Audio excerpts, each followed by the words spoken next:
plus qu'une ville, Marseille est devenue un symbole pour le président de la République.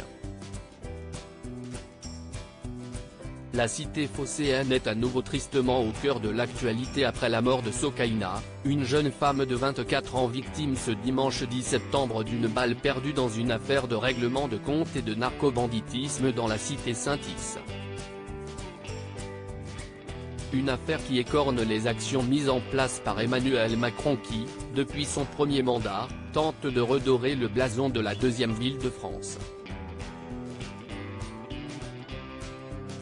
Dans les colonnes du Parisien ce mercredi 13 septembre, nos confrères sont revenus notamment sur l'ensemble des actions entreprises par le chef de l'État et les moyens financiers importants investis, plus de 5 milliards d'euros, pour que la ville retrouve de son prestige en une dizaine d'années. Marseille, si est une vitrine pour lui. À la fin de son deuxième mandat, il devra pouvoir dire que cette ville a changé, et en mieux. L'enjeu politique est considérable, a expliqué un des soutiens du président.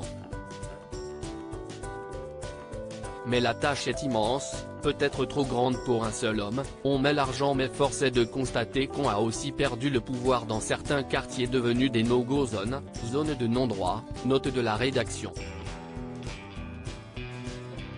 Du trafic de drogue a expliqué un cadre de la majorité, suivi d'un autre, la vérité, si qu'on hérite d'une situation difficile dans une ville délaissée pendant plusieurs dizaines d'années.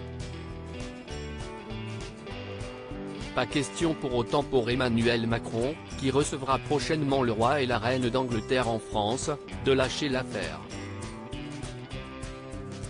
Reste à savoir si, à terme, ces efforts auront payé leurs fruits.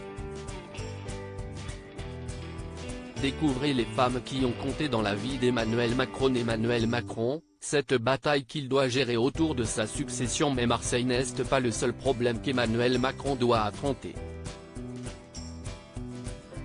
Sous le feu des critiques de la part de ses opposants, la bataille fait rage également au sein de ses troupes pour déterminer qui sera son successeur en 2027.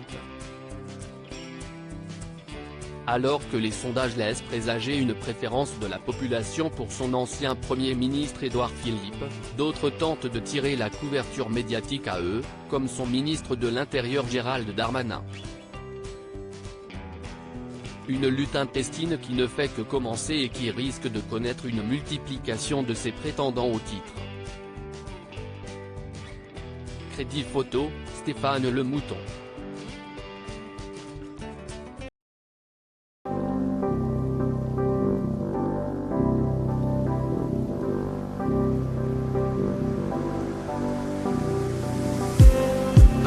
Just